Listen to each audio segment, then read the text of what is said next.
മാത്രമേ ഉള്ളൂ. കാരണം ഈ ഗോസിപ്പ് പരദൂഷണം പറയുന്നത് എന്തുകൊണ്ടാണ്? സ്വപ്നത്തിലിരിക്കുന്നതുകൊണ്ടാണ്.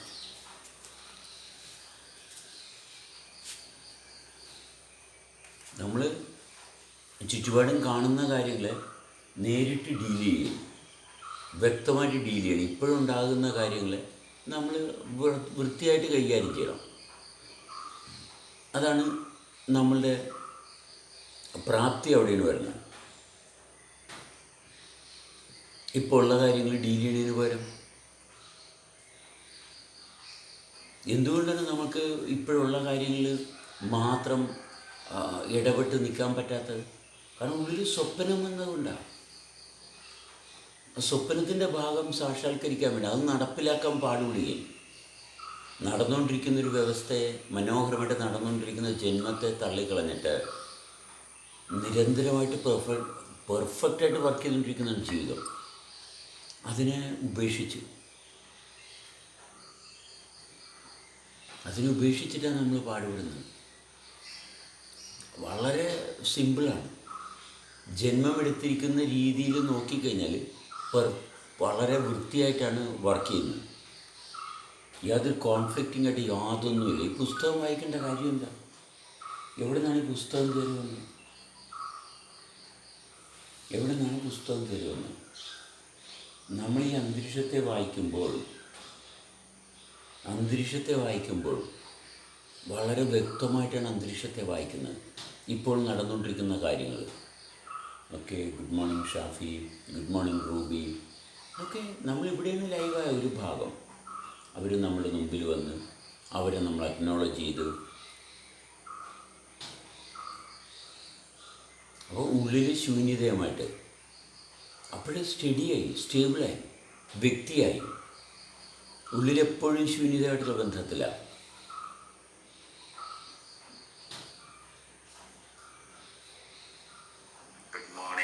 Yes, good morning. എന്താ ഷാഫി ഗുഡ് മോർണിംഗ് പറയാത്തതെന്ന് ഞാൻ ചിന്തിച്ചുകൊണ്ടിരിക്കേണ്ട കാര്യമില്ല.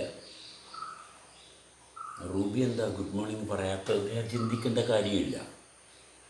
റൂബിക്ക് അതിനുള്ള അവസരം കിട്ടുമ്പോൾ റൂബി ചെയ്തോളൂ. ഇല്ലെങ്കിലും ഒരു കുഴപ്പമില്ല. നമ്മൾ പ്രതീക്ഷിക്കും, റൂബി ഇന്നലെ ഗുഡ് മോർണിംഗ് പറഞ്ഞു, ഇന്നെന്താ ഗുഡ് മോർണിംഗ് പറയാത്തത്? ഇവിടെയാണ് നമുക്ക് കുഴപ്പമില്ല. സ്വപ്നമാണ് കാണുന്നത്.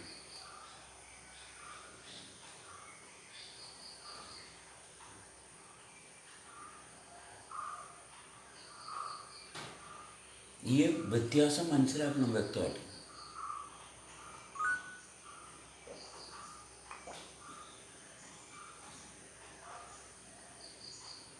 അത് വരാനുള്ള കാരണം അവിടെ ശൂന്യത ഇല്ലാത്തതുകൊണ്ടാണ്. അതെ,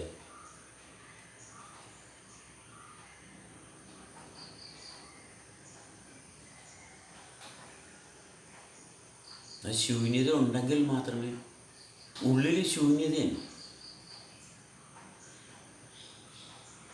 അല്ലാണ്ട് പഴയ കഥകളൊക്കെ പറഞ്ഞിരുന്ന് ബാക്കിയുള്ളവരൊക്കെ ബോറടിപ്പിച്ച്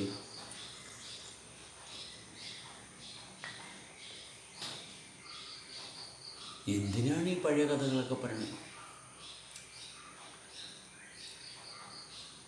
കാരണം ലൈവായിട്ടിരിക്കാൻ പറ്റുന്നില്ല.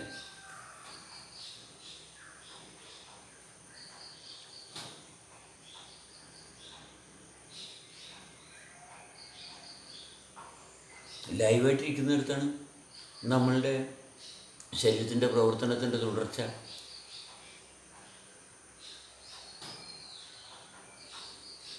അപ്പോൾ ചുറ്റുപാടും കാണുന്ന അവസ്ഥയെ വായിക്കണം. പുസ്തകമല്ല വായിക്കേണ്ടത്. പുസ്തകം മറ്റുള്ളവർ കണ്ട ലോകത്തെപ്പറ്റി എഴുതി വച്ചിരിക്കുന്നത്. നമ്മൾ കാണുന്ന ലോകം നമ്മൾ തന്നെ വായിക്കണം. പുസ്തകത്തിൽ മറ്റുള്ളവർ കണ്ട ലോകമാണ്, യാതൊരു കാര്യമില്ല. നമ്മൾ കാണുന്ന ലോകത്തെ നമ്മൾ തന്നെ ഡീൽ ചെയ്യണം. അവിടെയാണ് നമുക്ക് കാര്യങ്ങളുള്ളത്.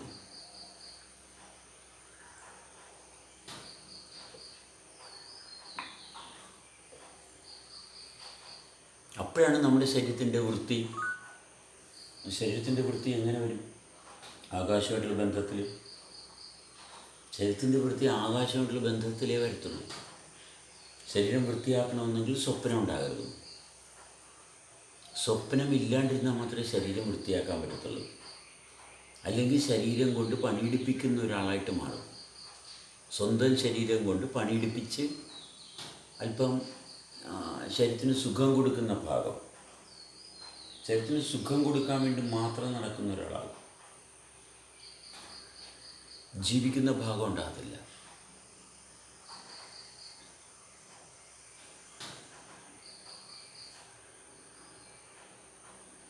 വിഷമം, ദേഷ്യം, സങ്കടം ഇതെല്ലാം ശരീരത്തിൻ്റെ സുഖമാണ്. സുഖം കൊടുക്കാൻ വേണ്ടിയിട്ടുള്ള ഭാഗം ദേഷ്യം വരുന്നു. ദേഷ്യം വരുമ്പോഴത്തേക്കും സുഖം കൊടുക്കുന്ന ഭാഗം നഷ്ടപ്പെട്ടു. അതുകൊണ്ടാണ് സങ്കടം വരുന്നത്, ദേഷ്യം വരുന്നത്. സുഖം കിട്ടണം. സുഖം കിട്ടാണ്ട് പോകുമ്പോഴാണ് ദേഷ്യപ്പെടുന്നത്. സുഖത്തിന് വേണ്ടിയിട്ട് മാത്രമേ ദേഷ്യപ്പെടത്തുള്ളൂ. സുഖത്തിന് വേണ്ടിയിട്ടും സന്തോഷത്തിന് വേണ്ടിയിട്ടും ഒക്കെയാണ് മനുഷ്യൻ ദേഷ്യപ്പെടുന്നത്. കാരണം ഇവരുടെ സ്വപ്നമാണ്. ഇങ്ങനെയൊക്കെയാണ് കാര്യങ്ങൾ നടക്കേണ്ടത്. സ്വപ്നം കണ്ടിട്ട് സ്വപ്നത്തെ പോലെ ആക്കാൻ നോക്കുക. അതിൻ്റെ യാഥാർത്ഥ്യമായിട്ട് യാതൊരു ബന്ധവുമില്ല.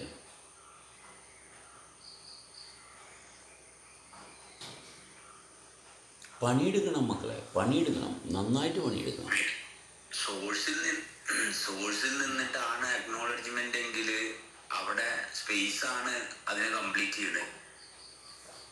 സ്വപ്നത്തിൽ നിന്നാണെങ്കിൽ നമ്മൾ മറ്റൊരാളിൽ നിന്ന് അവിടെ റിസൾട്ട് പ്രതീക്ഷിക്കുകയാണല്ലോ. അപ്പൊ പിന്നെ അക്നോളജ്മെന്റ് ലൈവ് അല്ലല്ല, അല്ല, പാസ്റ്റിലോട്ട് പോയി. അതെ, വളരെ പുറകോട്ട് പോയി. അപ്പൊ പിന്നെ ഒരിക്കലും നമുക്ക് നമ്മുടെ ആക്ടിവിറ്റി ഫോക്കസ് ചെയ്തിട്ട് അവിടെ യാതൊരു ബെനിഫിറ്റും ഇല്ല എന്നുള്ളടത്തേ നമ്മൾ എത്തുള്ളൂ. തീർച്ചയായിട്ടും. കാരണം എന്ത് ചെയ്താലും ഇനി അവിടെ നിന്ന് എന്തെങ്കിലും കിട്ടിക്കഴിഞ്ഞാൽ പിന്നെ ഇത് റിസൾട്ട് ഓറിയന്റഡ് ആയി വീണ്ടും പണിക്കാരൻ തന്നെയായി. തീർച്ചയായിട്ടും. ശരീരം നമ്മൾ വിട്ടുകൊടുത്തു. ശരീരം സാത്താന് വിട്ടുകൊടുത്തു. സ്വപ്നത്തിലാവുമ്പോ കാരണം ശരീരത്തെ കൊണ്ട് പണിയെടുപ്പിക്കുക, ജീവിക്കുന്ന ഭാഗമില്ല. കാരണം അപ്പിയറൻസിൽ പുറം ഭാഗത്ത് സ്റ്റക്കായി പോയി നമ്മള്. അതെ അതെ, അത്രയേ ഉള്ളൂ. ഭയങ്കര സിമ്പിളാണ് ജീവിതം എന്ന് പറഞ്ഞാൽ. ഇത് മനസ്സിലാക്കുന്നത് നമ്മൾ സഹകരിക്കുമ്പോഴാണ് മനസ്സിലാക്കുന്നത്. പുസ്തകം വായിച്ചാൽ എങ്ങനെയാണ് പരസ്പരം സഹകരിക്കാൻ പറ്റുന്നത്? എങ്ങനെയാണ്? പുസ്തകം വായിച്ചാൽ പരസ്പരം ഒരിക്കലും സഹകരിക്കാൻ പറ്റത്തില്ല. വീണ്ടും വീണ്ടും ഇത് കോംപ്ലിക്കേഷനിലേക്ക് കൊണ്ടുപോകാനേ പറ്റുള്ളൂ. അത്രയേ ഉള്ളൂ.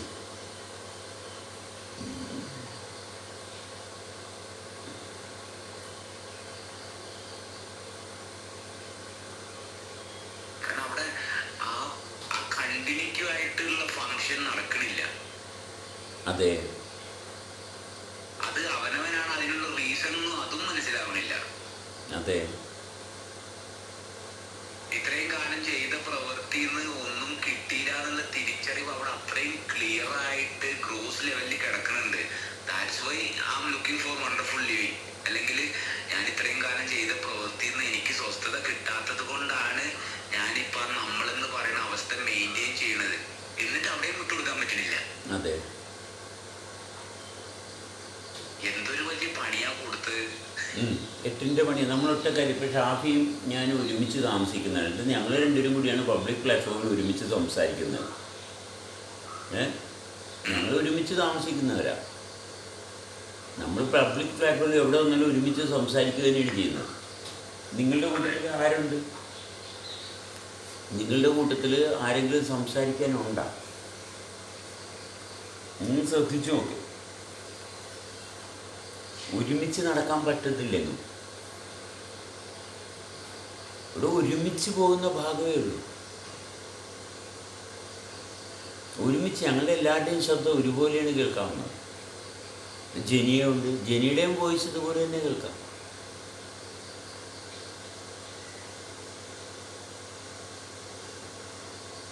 കുട്ടി അങ്ങനെ മറ്റേ കൊക്കൂണിനകത്തുനിന്ന് പുറത്തോട്ട് തലയിട്ട് വരണതേ ഉള്ളൂ. കുട്ടി ജനിച്ചിട്ടേ ഉള്ളൂ. തല പുറത്തേക്ക് ഇടാന്ന് പറ്റണതാണ് ഇതിന്റെ പ്രോഗ്രസ്. അതെ, തല പുറത്തിട്ടിട്ട് ലാവിഷായിട്ട് നടക്കാറൊന്നുമില്ല. പുറത്തിട്ടിട്ട് ആ പുറത്ത് ഇടാൻ പറ്റിയാൽ മതി. അതെ. ഇന്നിപ്പോ ഒരാളോട് സംസാരിച്ചപ്പോ അവര് ഇതിനെപ്പറ്റി ഇത്രയും എന്താ പറയാ വിശദീകരണത്തിന് അത്രയും ഹയസ്റ്റ് മോഡിലാണ് നിൽക്കുന്നത്. പക്ഷെങ്കിൽ വീണ്ടും ഈ പറയുന്ന എക്സ്പാൻഷൻ കോൺട്രാക്ഷനോ അല്ലെങ്കിൽ അവനവനെ ശ്രദ്ധിക്കുന്നതിനോ പകരം വീണ്ടും പിന്നെ 25,000 കൊടുത്തിട്ട് ഒരു ട്രെയിനറെ വെച്ചിട്ടാണ് ഫിസിക്കാലിറ്റി ആക്ടിവേറ്റ് ചെയ്യാൻ വേണ്ടിട്ട്. ആ അപ്പൊ തല പുറത്തേക്ക് ഇടുന്ന ഭാഗം വർക്ക് ചെയ്യുന്നില്ല അവിടെ. അതെ, ശൂന്യതയായിട്ടുള്ള ബന്ധം കിട്ടുന്നില്ല. എങ്ങനെയൊക്കെ കിണഞ്ഞ് പരിശ്രമിച്ചിട്ട് കിട്ടുന്നില്ല. അപ്പൊ കിട്ടാത്തതുകൊണ്ട് തന്നെ എന്താണ് മൈൻഡ് അടുത്തടുത്ത കാര്യങ്ങൾ കൊണ്ടുവന്ന് കൊടുക്കുകയാണ്, വീണ്ടും വീണ്ടും ഇത് ഡൈവേർട്ട് ചെയ്ത് പോവുകയും ചെയ്യാണ്.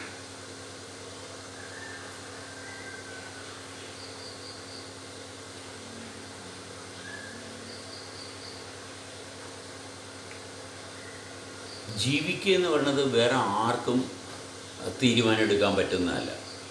തീരുമാനം എടുക്കാൻ പറ്റുന്നത് ആർക്കാണ് താല്പര്യമുള്ളത് അവർക്ക് മാത്രമേ ജീവിതത്തിൻ്റെ ഭാഗം അന്വേഷിക്കാൻ പറ്റൂ. അതിനകത്ത് തീരുമാനിക്കുന്നത് അപ്പോഴും ജീവൻ എവിടെയാണ് പ്രവർത്തിക്കുന്നത് അതിലൂടെ മാത്രമേ സാധ്യമാകുള്ളൂ.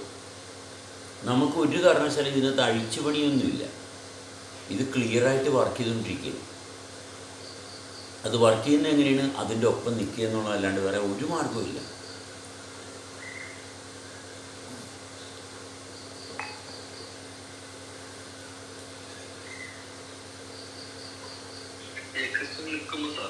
എന്തോ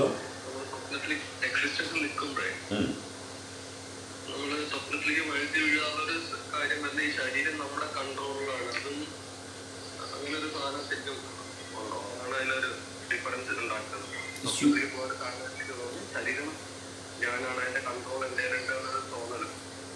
അതിന്റെ ശരിക്കും കണ്ടീഷൻ എന്താണ്? അല്ല, ശൂന്യതയായിട്ടുള്ള ബന്ധം പോയാലല്ലേ സ്വപ്നം വരത്തുള്ളൂ അല്ലേ? പ്രവർത്തിക്കുന്ന ശരീരത്തിന് അതിന്റെ ഓരോ ചലനങ്ങൾ ഉണ്ടാക്കുന്നത് നമ്മളിൽ നിന്നാണ്. ഈ ഒരു സെക്ഷനിൽ എനിക്ക് കൺട്രോൾ ഉണ്ടെന്ന് തോന്നൽ വരുന്നില്ല. അല്ല, ഒന്നും കൂടി അതായത് നമ്മൾ ഭക്ഷണം കഴിക്കുന്നു. ഓക്കെ, ഭക്ഷണം കഴിക്കുന്നതുകൊണ്ടൊരു ശരീരമില്ല ഇല്ലേ? എന്തോ ഭക്ഷണം കഴിക്കുന്നത് കൊണ്ടുള്ളൊരു ശരീരമുണ്ട്, ഇല്ലേ? അത് വെള്ളം കുടിക്കുന്നതുകൊണ്ടൊരു ശരീരമുണ്ട്. ശ്വാസം എടുക്കുന്നൊരു ശരീരമില്ലേ? ശ്രദ്ധിച്ച ശ്വാസം എന്തോ കേട്ടില്ല.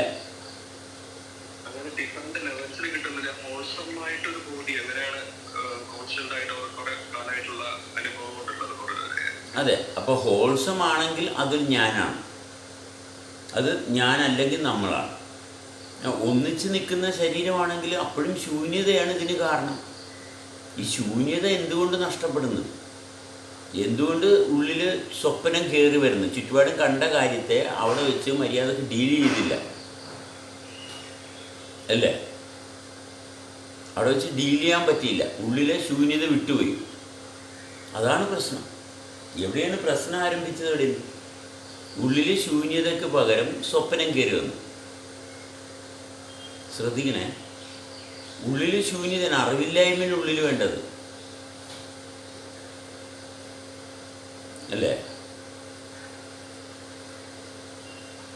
അതെങ്ങനെയാണ് വിട്ടുപോയത്? അത് വിട്ടുപോകുന്നത് എന്തിനു വേണ്ടിയിട്ടാണ്? എൻ്റെ അറിവില്ലായ്മ വിട്ടുപോകുന്നത്.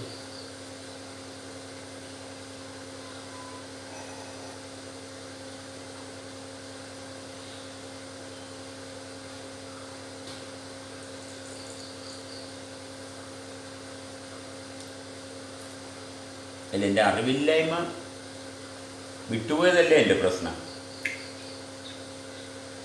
അവിടെ സ്വപ്നം കടന്നു.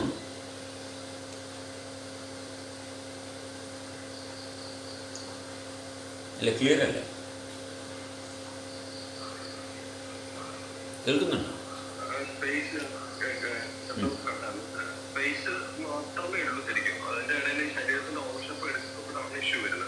എന്തോ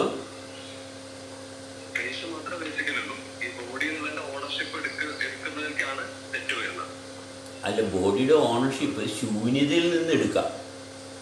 ശൂന്യതയായിട്ടുള്ള ബന്ധത്തിൽ നമുക്ക് ഓണർഷിപ്പ് എടുക്കാം.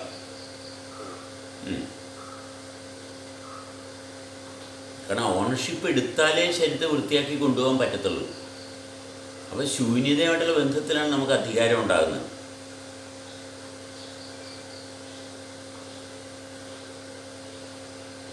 അല്ലെങ്കിൽ നമുക്ക് അതോറിറ്റി ഇല്ല.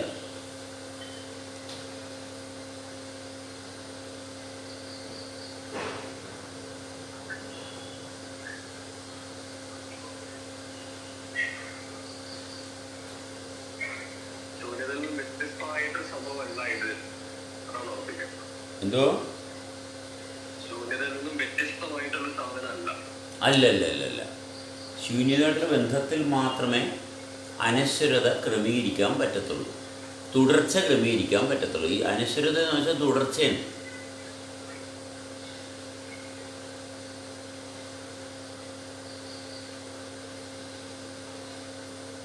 ശരീരത്തിൻ്റെ ഒരു ഭാഗം ശൂന്യതയായിട്ടുള്ള ബന്ധത്തിൽ, അത് ഉള്ളിലൂടെ മാത്രമേ ശൂന്യതയായിട്ടുള്ള ബന്ധം നമുക്ക് തൊട്ട് അറിയാൻ പറ്റത്തുള്ളൂ.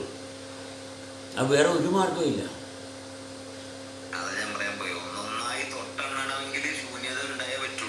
എക്സാക്ട്ലി.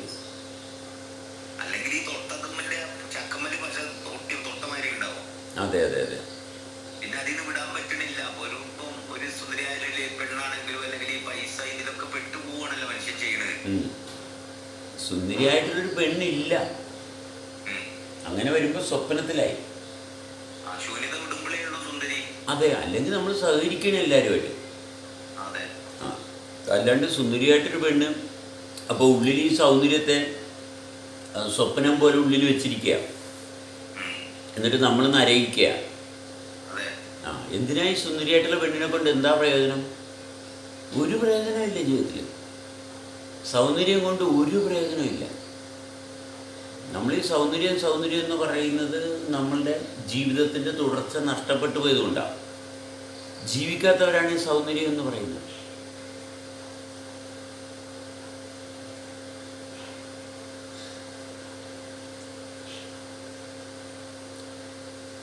ജീവിക്കുന്ന ഭാഗത്ത് വരുമ്പോൾ എല്ലാവരും പെർഫെക്റ്റായി. അവിടെ ഈ പറയുന്ന രാഷ്ട്രീയം പറയുന്ന ആൾക്കാർ, ചരിത്രം പറയുന്ന ആൾക്കാർ, ഇങ്ങനെയുള്ള സ്വപ്നം വേസ്റ്റ് പറയുന്ന ആൾക്കാരുടെ ഭാഗം ഇല്ലാണ്ടാവും. ഈ സ്വപ്നത്തിൽ വന്നിരുന്ന് സംസാരിക്കുന്ന ആൾക്കാർ അവർ രോഗികളാണ്. അവർ ചത്തുപോകാൻ വേണ്ടിയിട്ടിരിക്കുന്നവരാണ്. കാരണം അവർക്ക് എന്തെങ്കിലും ചെയ്തേ പറ്റത്തുള്ളൂ. അവശേഷിക്കുന്ന ജീവിതം എന്തെങ്കിലും കാട്ടിക്കൂട്ടി തള്ളി നീക്കണം. ബോറടിയാണ്, ഫുള്ള് ബോറടി. എന്തെങ്കിലും ചെയ്തില്ലേ പറ്റത്തില്ല അവർക്ക്. അതുകൊണ്ട് അവർ എന്തെങ്കിലും കൈ കിട്ടുന്ന എന്തെങ്കിലും അവർ അതിനെപ്പറ്റി ഇങ്ങനെ നുണഞ്ഞുകൊണ്ടിരിക്കും. അല്ലാണ്ട് യാഥാർത്ഥ്യ ബോധം ഒരിക്കലും ഉണ്ടാകത്തില്ല. എന്ത് കൈ കിട്ടിയാലും അവരതിനെപ്പറ്റി ഉടനെ പറയാൻ തുടങ്ങും. അല്ലാണ്ട് ജീവിതത്തിൻ്റെ ഭാഗമില്ല അവർക്ക്.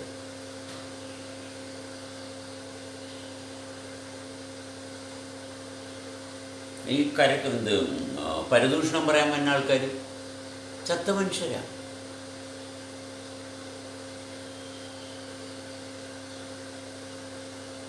അതിപ്പോൾ ദൈവത്തിൻ്റെ കാര്യം പറഞ്ഞാലും വേസ്റ്റാണ്. പരദൂഷണം തന്നെയാണ് പറയുന്നത്. ദൈവം അങ്ങനെ ചെയ്തു, പ്രത്യക്ഷപ്പെട്ട് അത്ഭുതം കാണിച്ചു. ഇത് ദൂഷണം തന്നെയാണ്, ഗുണമില്ലാത്ത കാര്യങ്ങളാണ്.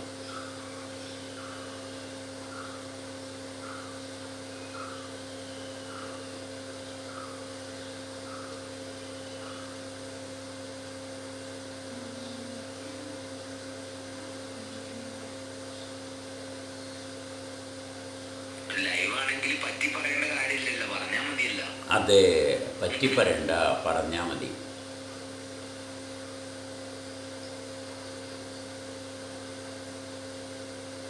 പറ്റി പറയേണ്ടി വരുന്നത് പലപ്പോഴായി ശൂന്യത നഷ്ടപ്പെട്ടപ്പോ നമ്മളെ ഈ ടാറ്റു അടിച്ച പോലെയാണ് സത്യത്തില്.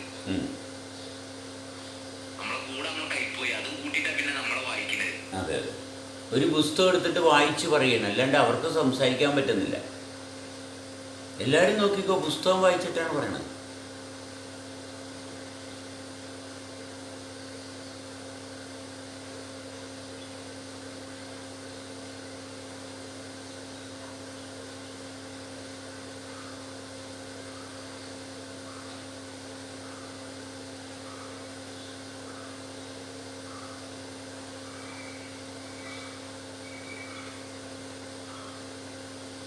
പുസ്തകം വായിച്ച് സംസാരിക്കുന്നവർ അവരുടെ വിചാരം അവർ സംസാരിക്കണമെന്നാണ്. സത്യത്തിൽ അവർ സ്വപ്നം കാണുക, അവർ സ്വപ്നത്തിൽ നിന്ന് ഡെലിവറി ചെയ്യുക.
എവിടെയാണ് അതിന്റെ ട്വിസ്റ്റ് കിടക്കുന്നത് അപ്പൊ?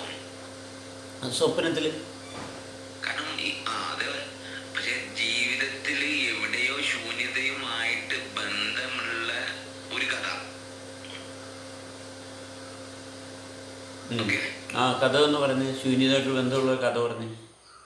അതായത് ഇപ്പൊ എക്സാമ്പിൾ എടുക്കുകയാണെങ്കിൽ ഒരു കൃഷ്ണൻ അല്ലെങ്കിൽ ഒരു പടച്ചോൻ നിങ്ങളുടെ ഉള്ളിൽ ഇങ്ങനെ നിരന്തരം പ്രവർത്തിച്ചു കൊണ്ടിരിക്കണ, അല്ലെങ്കിൽ ജനനവും മരണവും ഇല്ലാത്ത ഒരു ശക്തി ഉണ്ട് എന്നുള്ള ഭാഗം ഇപ്പം എലിക്സിർ ഒരു 1000 കൊല്ലം മുമ്പേ എലിക്സിർ അല്ലെങ്കിൽ എലിക്സിറിന്റെ ആരെങ്കിലും ആയിട്ട് എഴുതി വെച്ച്.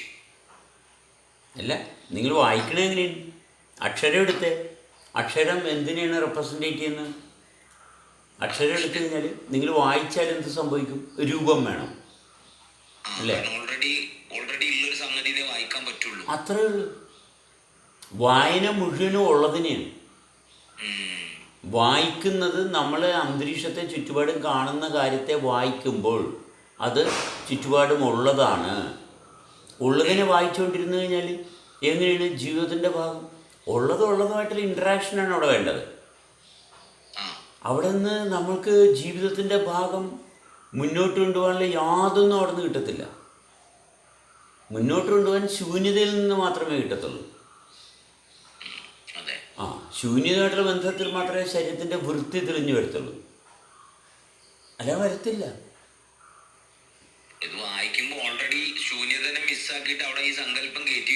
ഓൾറെഡി ചുറ്റുപാട് നിൽക്കുന്ന കാര്യങ്ങളുമായിട്ട് കൈകാര്യം ചെയ്യാൻ പറ്റാത്തത് കൊണ്ട് പുസ്തകം എടുക്കുന്നു.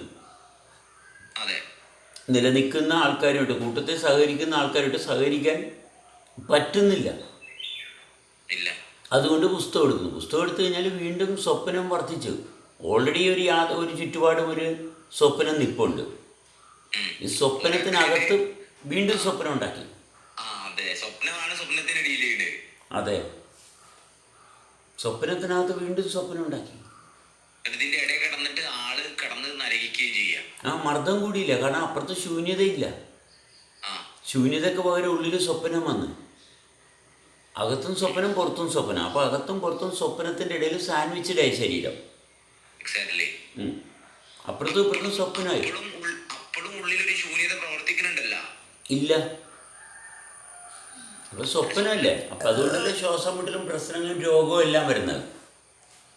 പക്ഷെ അപ്പോൾ ഒരു മനുഷ്യന് 60 വയസ്സ് വരെ ജീവിക്കുന്നുണ്ടല്ലോ. അല്ല, ജീവിക്കുന്നുണ്ടെന്ന് പറഞ്ഞാൽ ഒരു ശവശരീരത്തിൻ്റെ ഭാഗം അവശേഷിക്കുന്ന അല്ലേ? ഇപ്പോൾ ഒരു മരത്തിൻ്റെ കൂമ്പ് ഉണങ്ങി, നമ്മൾ പറയും മരം ഇനി കരിഞ്ഞു പോകും അല്ലേ? ബാക്കി ഇപ്പുറത്തൊക്കെ പച്ച ഇലയുണ്ട്. ഇപ്പുറത്തൊക്കെ പച്ച ഇലയുണ്ട്. ആ തായിയൊക്കെ വെട്ടി മുറിച്ച് നോക്കിയാൽ പച്ചപ്പുണ്ടാവും. പക്ഷെ കൂമ്പ് ഉണങ്ങിയ അവിടെ മരണം സംഭവിച്ചു കഴിഞ്ഞു അല്ലേ? പിന്നെ ബാക്കി സാവകാശം താഴത്തോട്ട് ഉണങ്ങി പോന്നാൽ മതി. ഇത് തലയിൽ നിന്നാണ് മരണം ആരംഭിക്കുന്നത്, അല്ലാണ്ട് താഴത്തു നിന്നല്ല. അതിൽ ആകാശമായിട്ടുള്ള ബന്ധം കുറയുമ്പോൾ തൊട്ട് മരണം തുടങ്ങി. സ്വപ്നം കണ്ടുകൊണ്ടിരിക്കുന്നവരൊക്കെ മരിച്ചവരാ, അവർ ജീവിക്കുന്നില്ല, അവർ സ്വപ്നം കണ്ടുകൊണ്ടിരിക്കുക. ശരീരം കൊണ്ട് എഴുന്നേറ്റ് നടക്കുന്നുണ്ട്, പക്ഷേ ഇവരെന്താ രോഗികളാണ്.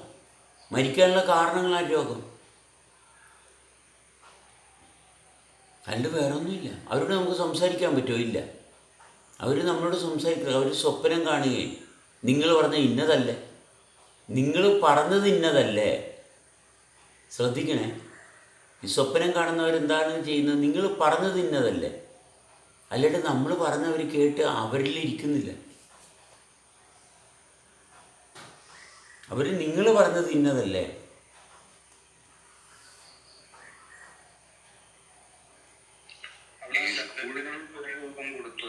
എന്തോ അക്ഷരങ്ങൾക്ക് രൂപം കൊടുത്തതുപോലെ അവിടെ ആ ശബ്ദത്തിനും ഒരു രൂപം കൊടുത്തു. എക്സാക്ട്ലി.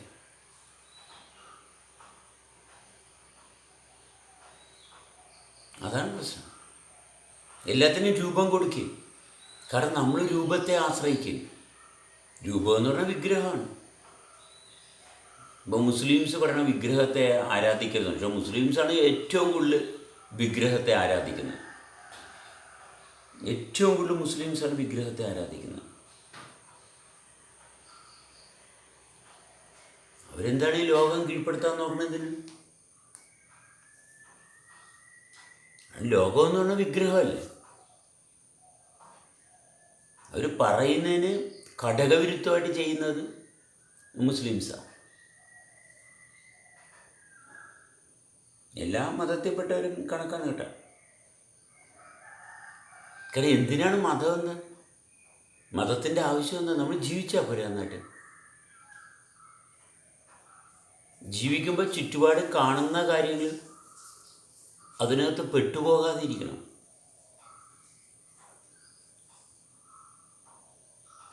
എന്നിട്ട് പെട്ടുപോകാതെ. കാരണം എന്താണ്? ബാഗ് ചുറ്റുപാട് കാണുന്ന കാര്യത്തിൽ പെട്ടുപോകാതിരിക്കണമെന്നുണ്ടെങ്കിൽ നമുക്ക് ശൂന്യതയുമായിട്ട് ബന്ധം വേണം. അപ്പോഴാണ് ശരീരത്തിൻ്റെ വൃത്തി. ഇത്രയേ ഉള്ളൂ. വളരെ വളരെ നിസ്സാരമായിട്ടുള്ളൊരു കാര്യമാണ്. വളരെ നിസ്സാരം സ്വസ്ഥമായിട്ട് ജീവിക്കുക എന്നുള്ളത്. ഇത് സ്വപ്നം കാണുകയും സുന്ദരിയായ പെണ്ണ്, സുന്ദരനായ ചെറുക്കൻ, പ്രാപ്തിയാണ്, എന്നെ അമേരിക്കയിൽ കൊണ്ടുപോകും, എനിക്ക് സാരി മേടിച്ചു തരും, എനിക്ക് വജ്രത്തിൻ്റെ മാല മേടിച്ചു തരും. ഇങ്ങനെ പല ആഡംബരങ്ങളൊക്കെ കണ്ട് ഈ വ്യക്തി നരകത്തിലോട്ടാകുകയും ജീവിതം എന്താണെന്ന് അറിയുന്നില്ല. ഭാര്യ ഭർത്താവിനെ ആശ്രയിക്കുന്നു, ഭർത്താവ് ഭാര്യനെ ആശ്രയിക്കുന്നു, ഇവർ രണ്ടുപേരും കൂടി സമൂഹത്തെ ആശ്രയിക്കുന്നു, സ്വന്തത്തിൽപ്പെട്ടവരെ ആശ്രയിക്കുക. എല്ലായിടത്തും ആശ്രയം മാത്രമേ ഉള്ളൂ. ഒരു സ്ഥലത്തും സ്വസ്ഥതയില്ല, ജീവിതമില്ല. ഇല്ല, എങ്ങുമില്ല. ശ്രദ്ധിച്ചു നോക്കിയാൽ കാണാം. ഭയങ്കര സിമ്പിളായിട്ടുള്ള ഈ ജീവിതത്തെ തകർക്കാൻ വേണ്ടിയിട്ട് തന്നെത്താൻ പാടുപെടുന്ന മനുഷ്യർ. ഒരു ചെറുക്കൻ ഒരു പെണ്ണിനെ വളച്ചെടുത്താൽ എന്തോ ഭയങ്കര വലിയ ഇവനെന്തോ സാധിച്ചെന്ന് ഇവന് തോന്നുന്നു. കാരണം ഇവൻ ജീവിക്കുന്നില്ല. അതുകൊണ്ടാണ് പരസ്പരം സൗഹാർദ്ദത്തിൽ സംസാരിക്കാൻ പറ്റുന്നില്ല. ഏതോ ഒരു വ്യക്തി എന്തോ കാരണവശാൽ കിട്ടി, ആ വ്യക്തിയെ വളച്ച് കൈക്കലാക്കാൻ നോക്കുന്നു. ആ വ്യക്തിയെ നശിപ്പിക്കുകയാണ്. ആ വ്യക്തിയുടെ ജീവിതം ദുരന്തമാക്കുകയാണ്. ഇതെല്ലാവരും ചെയ്തുകൊണ്ടിരിക്കുന്നത്. ഇപ്പം ഇവിടെ ജനിയ വന്നപ്പോഴത്തേക്കും പലരും വിളിച്ച് ചോദിക്കാൻ പറയും, ആ പെങ്കുച്ചിനെ പറഞ്ഞ് വീട്ടിൽ വിടാൻ പാടില്ല, ആ പെങ്കുച്ചിനെ പറഞ്ഞ് വീട്ടിൽ വിടാൻ പാടില്ല, ആ പെങ്കുച്ചിനെ പറഞ്ഞ് വീട്ടിൽ വിടാൻ പാടില്ല, ഷാഫിനെ പറഞ്ഞ് വീട്ടിൽ വിടാൻ പാടില്ല. എടാ, ഷാഫിയെ ഞാൻ വിളിച്ചിട്ട് വന്നതല്ല, ജനിയെ ഞാൻ വിളിച്ചിട്ട് വന്നതല്ല, അവൾ സ്വന്തം ഇഷ്ടത്താൽ വന്ന. ഇവിടെ പരസ്പരം സഹകരിക്കുന്നത് സ്വന്തം ഇഷ്ടത്തല തെളിച്ചത്തിലാണ്. അതുകൊണ്ട് ആരെയും നിർബന്ധിച്ച് എഗ്രിമെൻ്റ് വെച്ചിട്ടല്ല. എപ്പോൾ വേണേലും അവർക്ക് അവരുടേതായിട്ടുള്ള ഭാഗത്തോട്ട് പോകാം. ഇവിടെ ആരെയും ബലം പിടിച്ച് വെച്ചിട്ടില്ല. കല്യാണം കഴിച്ചിട്ട് ജീവിതം മുഴുവൻ ദുരന്തമാക്കി. ഇതിപ്പോൾ സ്ത്രീകൾക്ക് ഒരു പ്രത്യേക എല്ലാ ജില്ലയിലും സ്ത്രീകൾക്കൊരു പ്രത്യേക പരിഗണന. അവർ എപ്പോൾ വിളിച്ചാലും അവർക്ക് ചെന്ന് 5 ദിവസം വരെ താമസിക്കാനുള്ള 10 വയസ്സിന് താഴെയുള്ള കുട്ടികളും പെൺകുട്ടികളും ഉണ്ടെങ്കിൽ ചെല്ലാം. എന്താണ് സ്ത്രീകളെ സംരക്ഷിക്കാൻ ഇത്രയും വലിയ സംവിധാനം? എന്തുകൊണ്ടാണ് ഇത്രയും വലിയ സംവിധാനം? സ്ത്രീകൾക്ക് സംരക്ഷണം. ഉറപ്പാണ് സ്ത്രീകളെ ഉപദ്രവിക്കുന്നുണ്ട്. ഈ ഉപദ്രവിക്കുന്ന ആരാണ് ഉപദ്രവിക്കുന്നത്? സ്ത്രീകളെ ഉപദ്രവിക്കുന്നത് ആരാണ്? ആ പുരുഷന്മാരാണ് അല്ലേ? ആണോ? സ്ത്രീകൾ ഉപദ്രവിക്കുന്ന ഭാഗമില്ലേ? സ്ത്രീകളെ ഉപദ്രവിക്കുന്ന ഭാഗം ഇല്ലേ? ഉണ്ട്, ആരും അറിയുന്നില്ല. സ്ത്രീകൾ പുരുഷന്മാരെ ഉപദ്രവിക്കുന്ന ഭാഗമില്ലേ? ഉണ്ട്, ആരും അറിയുന്നില്ല. ഇവിടെ എന്താണ് ഈ സംരക്ഷണം കൊടുക്കണമെന്ന് പറയുന്നത്? എന്തിൽ നിന്നാണ് സംരക്ഷണം? മറ്റൊരാൾക്ക് അയാളുടെ ജീവിതം സുഖമായിട്ട് പോകുന്നില്ല, അതിനെപ്പറ്റി ഇവിടെ ആരും അന്വേഷിക്കുന്നില്ല. സ്ത്രീക്ക് സംരക്ഷണം കൊടുക്കണമെന്ന് പറയുന്നു. എന്തിനൊരു പുരുഷൻ സ്ത്രീയെ ഉപദ്രവിക്കണം? എന്തുകൊണ്ട് ഒരു സ്ത്രീയെ ഒരു പുരുഷനെ ഉപദ്രവിക്കുന്നു? എന്താണ് അതിൻ്റെ കാരണം? എന്താ? സത്യസന്ധമായിട്ട് ജീവിക്കാൻ പറ്റുന്നില്ല. അതിന് പരിഹാരം ഇവിടെ ആരും പറയുന്നില്ല. സ്ത്രീയെ പ്രൊട്ടക്റ്റ് ചെയ്യുന്നു, സ്ത്രീയെ പ്രൊട്ടക്റ്റ് ചെയ്യുന്നു. ആരിൽ നിന്ന് പ്രൊട്ടക്റ്റ് ചെയ്യുന്നു? ഈ പ്രൊട്ടക്റ്റ് ചെയ്യാൻ വരുന്നത് ആൾക്കാരാരാ? ഈ പ്രൊട്ടക്ഷൻ വരുന്ന ആൾക്കാർ നാളെ ഉപദ്രവകാരികളാണ്, ഒരു സംശയം വേണ്ട. ഓട്ടോ ഇമ്മ്യൂൺ ഡിസീസ് എന്ന് പറഞ്ഞ പോലെ, മനസ്സിലായി? ഓട്ടോ ഇമ്മ്യൂൺ ഡിസീസ് നമ്മളെ തന്നെ നമ്മളിൽ വരുന്ന വേണ്ടാത്ത കാര്യത്തെ ചെറുത്ത് നിർത്താനുള്ളതാണ് ഇമ്മ്യൂണിറ്റി പവർ. ഈ ഇമ്മ്യൂണിറ്റി പവർ തന്നെ നമ്മളെ നശിപ്പിക്കുന്ന ഭാഗത്തോട്ട് പോകുന്നു. അതാണ് നമ്മളുടെ ഇവിടുത്തെ നിയമം. നമ്മുടെ രാജ്യത്തിൻ്റെ നിയമം എന്ന് പറയുന്നത് രാജ്യത്തെ തന്നെ സത്യസന്ധതയെ കാർന്നു തിന്നുന്ന നിയമങ്ങളാണ്. ശ്രദ്ധിച്ചു നോക്കിയാൽ ഒരു കോടതിയിൽ പോയി കഴിഞ്ഞാൽ എന്തൊക്കെയാണ്? വക്കീലിന് മിടുക്കുണ്ടെങ്കിൽ എന്ത് അക്രമം ചെയ്താലും രക്ഷപ്പെട്ട് പോരാ, വക്കീൽ മിടുക്കനായാൽ മതി. അങ്ങനത്തെ നിയമങ്ങളാണ് ഇവിടെ ഉണ്ടാക്കി വെച്ചിരിക്കുന്നത്. അതുകൊണ്ട് മനുഷ്യൻ സ്വതന്ത്രമായിട്ട് ജീവിക്കുന്ന എനിക്ക് കാരണമായിട്ടുള്ള എന്താണെന്ന് അറിയാനായിട്ട് രണ്ടുപേരെ അല്പനേരം ഒരുമിച്ചിരുന്നാൽ മതി. സ്വതന്ത്രമായിട്ട് സ്വസ്ഥമായിട്ട് ജീവിക്കുന്ന ഭാഗം അറിയാൻ രണ്ടുപേരും സത്യസന്ധമായിട്ട് ഒരുമിച്ചിരുന്നാൽ മാത്രം മതി. അത്രേ ആവശ്യമുള്ളൂ. അതുകൊണ്ട് ഒരു പോലീസും പട്ടാളവും ഒന്നും ആവശ്യമില്ല. ഒരു നിയമവും പഠിക്കണ്ട. ജീവിതം എന്താണോ അതിനെ തൊട്ടറിയുന്ന ഭാഗം മാത്രം മതി. അത് നിയമങ്ങളൊക്കെ പഠിച്ചിട്ട് നിയമത്തിൽ ബിരുദാനന്തര ബിരുദം നേടിയ ആൾക്കാർ ഇരുന്ന് ഓട്ടം വളഞ്ഞ് ഇപ്പോഴും ചർച്ച ചെയ്തുകൊണ്ടിരിക്കുക സമാധാനത്തിന് വേണ്ടിയിട്ട്. സമാധാനത്തിന് വേണ്ടിയുള്ള കമ്മിറ്റികൾ ഭയങ്കര വലിയ കമ്മിറ്റികളാണ്. ഈ കമ്മിറ്റിയിലുള്ള അംഗങ്ങൾക്ക് ആർക്കും സമാധാനമില്ല. സമാധാനത്തിന് വേണ്ടിയിട്ടുള്ള കമ്മിറ്റികൾ ഭയങ്കര വലിയ കമ്മിറ്റികളാണ്, പക്ഷെ സമാധാനമില്ലാത്ത കമ്മിറ്റികളാണ്. സമാധാനത്തിന് വേണ്ടിയിട്ട് എന്തിനാണ് ചർച്ച ചെയ്യുന്നതിനാണ്? ഒരു വ്യക്തിയായിട്ട് സഹകരിക്കുന്നതിന് എന്താണ് തടസ്സം നിൽക്കുന്നത്? എന്താണ് തടസ്സമുള്ളത്? ഒന്നുമില്ല. പക്ഷെ ഇവൻ തടസ്സങ്ങൾ ഉണ്ടാക്കുകയും നീ അങ്ങനെയാണെങ്കിൽ എൻ്റെ അടുത്ത് ഇരുന്നാൽ മതി, നീ ഇങ്ങനെയാണെങ്കിൽ ഇരുന്നാൽ മതി, എനിക്ക് നിന്നെ ആക്സെപ്റ്റ് ചെയ്യാൻ പറ്റത്തില്ല, ഞാൻ പറയണ പോലെ ഇരുന്നാൽ മതി, തീരുമാനങ്ങൾ ഉണ്ടാക്കുകയും അതിൻ്റെ പ്രകൃതി